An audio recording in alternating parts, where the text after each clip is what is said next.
දවස් 7ක් කියන්නේ පැය 168ක්. ඔයාට තවමත් O level වලට ෆයිට් කරන්න කාලය තියෙනවා. මට බෑ කියන එක නවත්තන්න. මං කරන්න පුළුවන් හැම දෙයක්ම කරනවා කියලා හිතන්න. දවස් 7යි තමයි තියෙන්නේ ඔයාලගේ O level exam එකට. ඒක අඩු සංඛ්‍යාවක් තමයි. ඒත් ඒක බිඳුව නෙවෙයි. ඔයාට තවමත් ෆයිට් කරන්න කාලය තියෙනවා O level exam එකට. දවස් 7ක් කියන්නේ gift එකක්. සමහර අයට එක දවසයි තියෙන්නේ. සමහර අයට පැය කීපයක් විතරයි තියෙන්නේ. ඒත් ඔයාට දවස් 7ක්ම තියෙනවා. සාර්ථකත්වය කියන්නේ ඔයාට දවස් කීයක් තියෙනවද කියන එක නෙමෙයි. ඔයාට තියෙන එක දවස් වුණත් ඔයා කොහොමද ඒක හරි දෙයට පාවිච්චි කරන්නේ කියන එකයි. මතක තියාගන්න යාළුවනේ.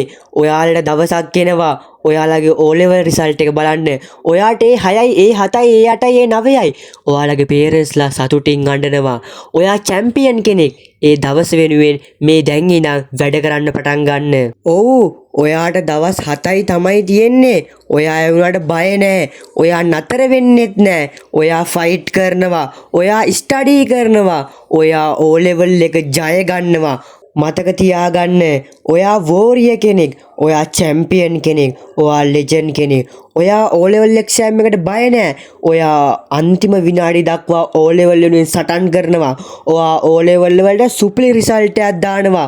ඔයාට මේ ගමන දියන්න පුළුවන්. ඔයා O level වලට හොඳ රිසල්ට් එකක් දානවා. හරි ඉතින් යාළුවනේ අද වීඩියෝ එක කොහමද? අනිවාර්යෙන් පහලින් කමෙන්ට් එකක් දාන්න අමතක කරන්න එපා.